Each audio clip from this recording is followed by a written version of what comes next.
पोखरा विश्वविद्यालय परीक्षा नियन्त्रण कार्यालयले श्रावण 1 गतेबाट ट्रान्सक्रिप्ट माइग्रेसन र प्रोभिजनल सर्टिफिकेट्सको एप्लिकेसन्सहरू चाहिँ अनलाइन लिन सुरु गरिसकेको छ र आज चाहिँ हामी त्यो विद्यार्थीले ट्रान्सक्रिप्ट सर्टिफिकेट, माइग्रेसन सर्टिफिकेट र प्रोभिजनल सर्टिफिकेट चाहिँ अनलाइन कसरी अप्लाई गर्ने भनेर हामी हेर्दैछौँ। सबैभन्दा पहिला परीक्षा नियन्त्रण कार्यालयको आधिकारिक वेबसाइटमा जाने, pouexam.edu.np भनेर परीक्षा नियन्त्रण कार्यालयको वेबसाइटमा जाने। त्यहाँ गइसकेपछि एप्लाई फर अनलाइन सर्भिसेस भनेर एउटा यसरी रातो हाइलाइटेड गरेर राखिएको लिङ्क छ। यो एप्लाई फर अनलाइन सर्भिसेसमा क्लिक गर्ने र ट्रान्सक्रिप्ट माइग्रेसन प्रोभिजनल एप्लाई गर्ने विद्यार्थीले चाहिँ हाम्रो सिस्टममा रजिस्टर्ड छैन भने सबैभन्दा पहिला साइन अप गर्नुपर्छ र साइन अप गर्नको लागि चाहिँ sign up as a student भनेर एउटा लिङ्क छ र साइन अप स्टुडेन्ट भन्ने लिङ्कमा चाहिँ गएर क्लिक गर्ने। क्लिक गरिसकेपछि अब यसमा चाहिँ विद्यार्थीको सामान्य रेजिस्ट्रेसन गर्दाखेरिका डिटेल्सहरू मागिएको हुन्छ। यसमा बेसिक आफ्नो डिटेल्सहरू इन्टर गर्दै जाने।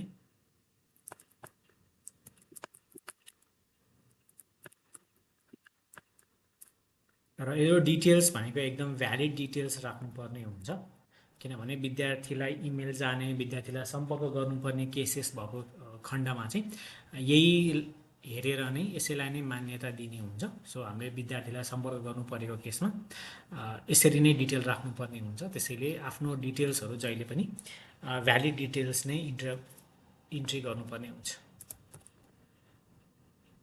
र देखिएको फिल्टर्सहरू छ जुन एप्लिकेसनमा छ, यो चाहिँ स्ट्यान्डर्ड जुन प्रदेश अन्तर्गत छ त्यो अनुसार नै आफ्नो डिटेल जुन नागरिकता अनुसार नै छ त्यो एड्रेसहरू चाहिँ त्यसरी नै इन्टर गर्नु र इन्टर गरिसकेपछि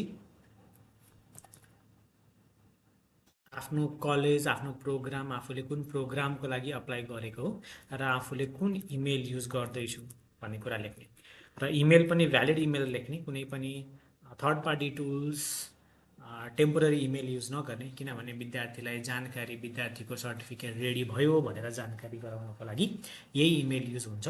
त्यसै कारणले विद्यार्थीले आफ्नो जुन रेगुलर युज गरिराख्ने इमेल छ त्यही इमेल नै यहाँ इन्टर गर्ने।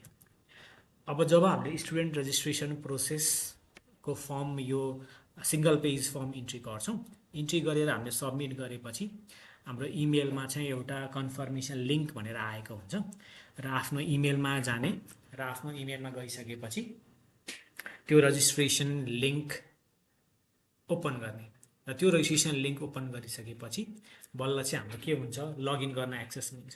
त्यो इमेलमा आएको रजिस्ट्रेसन लिङ्क चाहिँ इमेल हामीले साइन अप गरेको विदिन 10 to 15 मिनट्सको लागि मात्र एक्टिभ हुन्छ। त्यसै कारणले विद्यार्थीहरूले अकाउन्ट रेजिस्टर गरेर म भोलि अथवा बेलुका घुमेर आएर बेलुका लिङ्क क्लिक गर्छु भन्न चाहिँ मिल्दैन। त्यो हुनसाथ तपाईँको लिङ्क इनएक्टिभ भइसकेको हुन्छ र तपाईँको इमेल अब अकाउन्ट चाहिँ तपाईँ लगइन गर्न मिल्दैन। त्यसैले साइन अप रेजिस्ट्रेसन गर्ने बेलामा रेजिस्ट्रेसन गर्न साथ जब इमेल जान्छ त्यो इमेल आउन साथ नै त्यो कन्फर्मेसन लिङ्क चाहिँ क्लिक गर्ने। अब कन्फर्मेसन लिङ्क क्लिक गरिसकेपछि अब हामी बल्ल लगइन गर्न इलिजिबल हुन्छौँ। अब लगइन गर्ने बेलामा युजर नेम भनेको अघि जुन इमेल युज गर्नुभयो त्यो इमेल नै राख्ने र आफ्नो पासवर्ड अघि जे सेट गरिएको थियो सोही पासवर्ड युज गर्ने। जब हामी युजर नेम र पासवर्ड राखेर लगइन सक्सेसफुल हुन्छ तब यसरी एउटा विद्यार्थीको ड्यासबोर्डमा online services, welcome to online services भनेर यसरी एउटा ड्यासबोर्ड देखिन्छ। यसमा चाहिँ बेसिक इन्स्ट्रक्सन्स, बेला बेलामा विभिन्न कारणवश केही जानकारी गराउनु छ, विद्यार्थीलाई अवेर गराउनु छ भने यसरी ड्यासबोर्डमा चाहिँ यो जानकारीहरू आइरहेको हुन्छ र यो जानकारी भनेको यो लगइन गर्दाखेरि एउटा हुनसक्छ, कन्भोकेसनको बेलामा अर्को सूचना हुनसक्छ होइन। त्यो व्यवस्था, सूचना, सिनारियो हेरेर चाहिँ त्यो विद्यार्थीको ड्यासबोर्डमा देखिने सूचना फेरिन सक्छ। अब विद्यार्थीको लेफ्ट साइड नेभिगेसन बारमा अनलाइन एप्लिकेसन्सको अन्डरमा चाहिँ 3टा अनलाइन सर्भिसेस भनेर अहिले एक्टिभ छ। Convocation application, degree certificate application र टिएमपी भनेर देखाएको छ। र यो टिएमपी भनेर चाहिँ एउटा जेनरल एब्रिभिएसन युज गरिएको हो। यसमा होभर गरियो भने टिएमपी भन्नाले एकाडेमिक ट्रान्सक्रिप्ट, माइग्रेसन सर्टिफिकेट र प्रोभिजनल सर्टिफिकेट भनेर जनाउँछ। यदि विद्यार्थीले डिग्री सर्टिफिकेट ट्रान्सक्रिप्ट इस्यु गरिसकेको छ र डिग्री सर्टिफिकेट ऊ चाहिँ अघिल्लो कन्भोकेसनमा इलिजिबल हो भने बल्ल उसले डिग्री सर्टिफिकेट अप्लाई गर्छ, होइन भने उसले अहिले अप्लाई गर्न पाउँदैन। टिएमपी सर्टिफिकेट भने विद्यार्थी भर्खर पास आउट छ, उसले अब ट्रान्सक्रिप्ट एकाडेमिक ट्रान्सक्रिप्टको लागि अप्लाई गर्दैछ भने यो टिएमपी सर्टिफिकेटमा क्लिक गर्ने। क्लिक गरिसकेपछि यसरी ओल्ड एप्लिकेसन्स भनेर देखाउँछ र यहाँ चाहिँ अप्लाई नाउ भन्ने एउटा प्रोसेस दिएको हुन्छ। हामी चाहिँ अप्लाई नाउ भन्ने बटनमा क्लिक गर्ने र यो बटनमा क्लिक गरिसकेपछि अब हामीलाई एउटा बेसिक इन्स्ट्रक्सन गाइडलाइन्स पनि छ। अब टिएमपी गर्दा के गर्ने, कसरी गर्ने भन्ने कुरा चाहिँ जानकारीको लागि। यसमा यो सूचना पनि अघि हाम्रो होम पेज ड्यासबोर्डको जसरी बेला बेलामा फेरिरहन सक्छ। विद्यार्थीलाई केही विशेष जानकारी गराउनु छ भने त्यही भएर यहाँ देखिएका राखिएका जानकारीहरू चाहिँ ध्यान दिएर पढ्न आवश्यक छ, ताकि अगाडि प्रोसेसमा जाँदाखेरि कहीँ कतै कन्फ्युजन भएको केसमा हामी फेरि त्यो इस्यु नआओस् भन्नको लागि। अब ट्रान्सक्रिप्ट, माइग्रेसन र प्रोभिजनल सर्टिफिकेट अनलाइन अप्लाई गर्दाखेरिको एउटा बेसिक टेम्प्लेट फर्म भनेर छ। र टेम्प्लेट फर्म चाहिँ हामी अगाडि प्रोसिड गर्दै गयौँ भने बिचमा छ, तर बिचमा भएको प्रोसेस र हामीले अगाडि फर्ममा राखिदिएको के डिफ्रेन्सिएसन हुन्छ भन्ने केसमा चाहिँ जसरी म अगाडि प्रोसिड पढ्दै गएँ, मैले डेटा इन्ट्री गर्दै गएँ र मैले फर्म भनेको त हाम्रो ट्रान्सक्रिप्टको फर्म हुन्छ। मैले 8वटा सेमेस्टर अथवा 9वटा सेमेस्टर अथवा 10वटा सेमेस्टरको डिटेल्स भर्दाखेरि कहिलेकाहीँ यो सेसन चाहिँ अटोमेटिकली लग आउट हुनसक्छ, होइन। त्यो लगआउट भएको केसमा फेरि लगइन गर्नु पऱ्यो, फेरि आउँदै जाँदा गर्दाखेरि त्यो कसैलाई झन्झट फिल हुनसक्छ। त्यसैले टेम्प्लेट ट्रान्सक्रिप्टको फर्म भनेर बाहिर पनि लिङ्क राखिदिएको छ। यो डाउनलोड फर्म चाहिँ म डाउनलोड गर्छु। यो ट्रान्सक्रिप्टको फर्म जुन छ यो हाम्रो पहिला फिजिकल फर्म जुन चलिआएको छ त्यो फिजिकल फर्मकै एक्ज्याक्ट फर्मेट हो। जस्ट यसमा नयाँ कुरा भनेको एउटा एडिसनल कल्युम भनेर राखिएको छ र यो एडिसनल कल्युम भनेको विद्यार्थीको पास्ट इयर र सिजन, विद्यार्थीले फर्स्ट सेमेस्टरको जति पनि विषयहरू छन् त्यो सेमेस्टरका विषयहरू उसले कुन विषय कुन इयर र कुन सिजनमा पास गर्यो। जस्तै विद्यार्थीले फर्स्ट सेमेस्टरको एउटा कुनै प्रोग्रामिङ सब्जेक्ट, कुनै म्यानेजमेन्ट सब्जेक्ट चाहिँ अहिले हालसालै फल 2023मा आएर पास गरेको छ भने उसले त्यो सब्जेक्टको चाहिँ यो पास्ट इयरमा चाहिँ फर 2023 भनेर लेख्नु छ। त्यसै गरी अर्को कुनै सेमेस्टरको अर्को कुनै सिजनमा पास गरेको छ भने त्यसरी नै इयर र सिजन चाहिँ यो विद्यार्थीलाई म्यान्डेटरी लेख्नुपर्ने नै हुन्छ। यो के को लागि त भन्दा विद्यार्थीले अब फिजिकल फर्म भर्दाखेरि जुन ग्रेड सिट हामीले फोटोकपी गर्दै राखिन्थ्यो भने अब त्यो झन्झट हटाउनको लागि विद्यार्थीलाई सहजीकरण होस् र कलेज र परीक्षा नियन्त्रण कार्यालयले विद्यार्थीको रिजल्टलाई चाहिँ भेरिफिकेसन प्रोसेस सहजीकरण होस् भन्नको लागि विद्यार्थीले यो एडिसनल कलम चाहिँ भरेर सबमिट गर्नुपर्ने हुन्छ। यो चाहिँ 2 पेजको फर्म छ। विद्यार्थीले यसलाई डाउनलोड गर्नु पर्यो, प्रिन्ट गर्नु पर्यो, ह्यान्ड रिटन फर्ममा लेख्नु पर्यो र फेरि त्यसलाई चाहिँ क्याम स्क्यानरमा पनि यो 2टा पेज भएको कारणले गर्दाखेरि प्रिन्ट गर्दाखेरि दुईचोटि देखिन्छ, 2टा फाइल हुन्छ भन्ने इस्यु हुनसक्छ। त्यसको लागि विद्यार्थीहरूले चाहिँ त्यो क्याम स्क्यानरमा तल चाहिँ सिङ्गल ब्याच भनेर दिएको हुन्छ, त्यसमा चाहिँ ब्याच भन्ने अप्सनमा क्लिक गर्ने र त्यो गरिसकेपछि क्याम स्क्यानरले चाहिँ त्यो ब्याच भन्ने भनेको चाहिँ उसले चाहिँ एज अ होल जतिवटा फोटो हामी क्लिक गर्छौँ त्यो सबै फोटोलाई चाहिँ मल्टिपल पेजेस बनाएर एज अ सिङ्गल पिडिएफ बनाउँछ। सो हामीसँग मल्टिपल पेजेस छ भने यो मल्टिपल पेजेसको फाइललाई चाहिँ क्याम स्क्यानरमा जाने, तल ब्याच सेटिङ्समा राख्ने, ब्याच मोडमा राख्ने र 2टा पेजेस छ भने 2टा पेज क्लिक गर्ने अथवा एडिसनल अरू केही छ भने त्यो ब्याच फाइलमा क्लिक गरेर as a single PDF file बनाउने। अब यो बनाएको पिडिएफ फाइल चाहिँ हामी के गर्नु पर्यो भन्दा अब हामी चाहिँ भरिसकेपछि प्रोसिडमा जाने, प्रोसिडमा गइसकेपछि by default academic transcript, migration certificate र प्रोभिजनल सर्टिफिकेट सेलेक्टेड हुन्छ। यदि कोही कसै विद्यार्थीलाई मलाई माइग्रेसन अहिले चाहिँदैन, म फर्दर हायर स्टडी पोखरा युनिभर्सिटीमै गर्ने हो भन्ने हो भने माइग्रेसन सर्टिफिकेटलाई अनचेक गर्न सकिन्छ। त्यसै गरी मलाई प्रोभिजनल सर्टिफिकेट अहिले चाहिँदैन भन्नलाई पनि अनचेक गर्न सकिन्छ। तर होइन मलाई सबै चाहिन्छ, मेरो आफ्नै प्लानिङहरू छ भन्नको लागि चाहिँ बाई डिफल्ट जे सेटिङ तिनटै हुन्छ त्यसलाई तिनै छोड्ने। त्यसपछि प्रोग्राम सेलेक्ट गर्ने। त्यसपछि यदि विद्यार्थी स्कलरसिप स्टुडेन्ट हो भने स्कलरसिपमा टिक गर्ने, होइन भने एज इट इज कन्टिन्यू गर्दै जाने। र इयर अफ इनरोलमेन्ट कहिले भर्ना भएको विद्यार्थी रेजिस्ट्रेसन हेर्ने र कहिले पास आउट भएको एउटा डेट लेख्ने। त्यसै गरी विद्यार्थीको रेजिस्ट्रेसन नम्बर,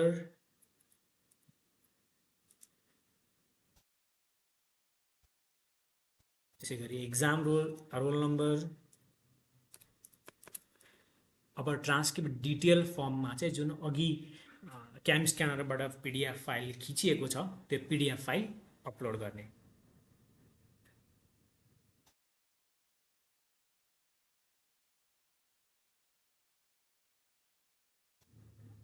र नेक्स्ट गर्ने। अबको नेक्स्ट स्टेप भनेको विद्यार्थीको अघि एकाडेमिक डिटेल्स राखियो, अब पर्सनल डिटेल्स। केही डिटेल्सहरू जुन विद्यार्थीले रजिस्ट्रेसन गर्दाखेरि जे इन्टर गरेको थियो त्यो इन्टर गरेको डिटेल्स बाई डिफल्ट सिस्टमले यसलाई नै युज गर्छ। र यसमा एडिसनल भनेको विद्यार्थीको नाम देवनागरीमा, र यसमा इन्स्ट्रक्सन दिएको छ कि युज आलेख फन्ट। र यो आलेख फन्ट भनेको प्रिटी फन्टसँगै मिल्न जान्छ, त्यसै कारणले गर्दाखेरि यसमा चाहिँ एक्ज्याक्ट फर्म कन्टेन्ट छ भने अनलाइनमा जाने, प्रिटी फन्टको किबोर्ड लेआउट हेर्ने र आफ्नो नाम इन्टर गर्दै जाने।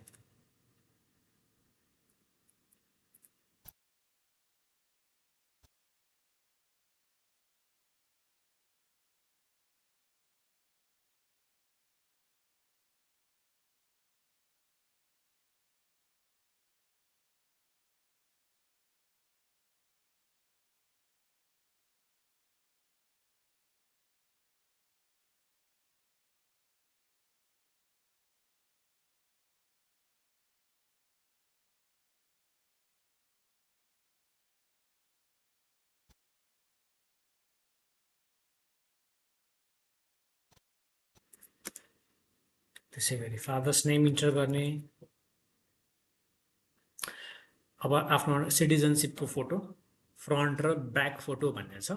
यो फोटोको साइज भनेको लेस देन 1 MB हुनुपर्छ र यो फोटो अपलोड गर्दै जाने।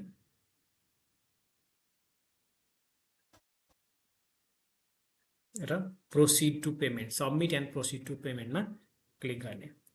अब प्रोसिड टु पेमेन्ट क्लिक गरिसकेपछि भनेको चाहिँ यसरी एउटा बेसिक रिसिप्ट भनेर देखिन्छ र हामीले सिस्टममा चाहिँ academic transcript migration provisional select गरेको हुनाले त्यही अनुसारको अमाउन्ट जेनेरेट भएको हुन्छ। र यदि हामीले ट्रान्सक्रिप्ट मात्रै जेनेरेट गऱ्यौँ भने सोही अनुसारको भाउचर जेनेरेट हुन्छ। अब यसको लागि चाहिँ अनलाइन मोडमा जाँदाखेरि हामी प्रोसिड पेमेन्ट भनेर गर्छौँ र प्रोसिड पेमेन्ट गरिसकेपछि यसरी अप्सन्स आउँछ, आइदर कनेक्ट आइपिएस अथवा नेपाल पेको यो डाइनामिक क्युआर जेनेरेसन हुन्छ। अब यदि विद्यार्थी कम्प्युटर ल्यापटपबाट गरिरहेको छ भने यो क्युआरलाई चाहिँ मोबाइलबाट स्क्यान गरेर आफ्नो जुनसुकै ब्याङ्कको अनलाइन ब्याङ्किङबाट पे गर्न मिल्छ। र पे गरिसकेपछि क्लिक हियर आफ्टर पेमेन्ट भन्ने अप्सन छ, यहाँ क्लिक गर्नु पर्यो। र यो प्रोसेस के को लागि त भन्दा यो डाइनामिक क्युआर हो। यो हरेक विद्यार्थीको जुन अगाडि डिटेल्स उसले फर्म भरेर प्रोसिड गरेको हुनाले यो क्युआरले चाहिँ त्यो विद्यार्थीको डिटेल्सलाई चिन्ने गर्छ। त्यसैले यो क्युआर चाहिँ हरेक विद्यार्थीको लागि फरक हुनेछ। त्यसैले विद्यार्थीले ल्यापटपबाट गरेको छ, कम्प्युटरबाट गरेको छ भने मोबाइलबाट स्क्यान गर्ने। विद्यार्थीले यदि मोबाइलबाट फर्म भर्दै आएको छ भने यो स्टेजमा आइसकेपछि स्क्रिनसट लिने र यो क्युआरलाई आफ्नो मोबाइल ब्याङ्किङकोबाट क्युआर अपलोड गरेर पेमेन्ट गर्ने र पेमेन्ट गरिसकेपछि आएर click here after payment option चाहिँ क्लिक गर्नुपर्छ। यो गरेपछि विद्यार्थीको फर्म चाहिँ सबमिट हुन्छ भन्ने प्रोसेस हो। र यति भइसकेपछि अब विद्यार्थीको ट्रान्सक्रिप्ट माइग्रेसन प्रोभिजनल सर्टिफिकेट चाहिँ सबमिट भयो भन्ने मेसेज बुझिन्छ।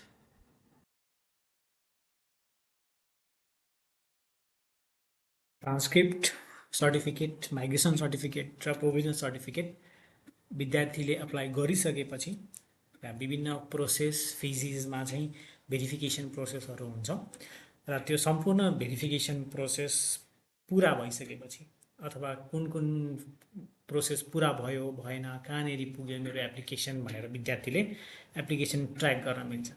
र त्यो ट्र्याकिङको लागि विद्यार्थीले फेरि के गर्नु पर्यो, परीक्षा नियन्त्रण कार्यालयको वेबसाइटमा गएर एप्लाई फर अनलाइन सर्भिसेसमै गएर आफ्नो युजर नेम पासवर्डबाट लगइन गर्नु पर्यो र लगइन गरिसकेपछि यसरी टिएमपी सर्टिफिकेटमा क्लिक गर्दाखेरि उसले अप्लाई गरेको ओल्ड एप्लिकेसन्सको अन्डरमा चाहिँ उसले एप्लाई गरेका डिटेल्स देखिन्छ र यो एप्लिकेसन स्ट्याटसको अन्डरमा चाहिँ अहिले रेडी टु डेलिभर भनेर देखिएको छ। त्यसरी विद्यार्थीले अप्लाई गरेको केसमा चाहिँ यदि सर्टिफिकेट प्रिन्ट भए रेडी भयो भने चाहिँ रेडी टु डेलिभर भनेर अप्सन आउँछ। अन प्रोसेस फेजमा छ भने चाहिँ रेडी एप्लिकेसन अन प्रोसेस भनेर आउँछ।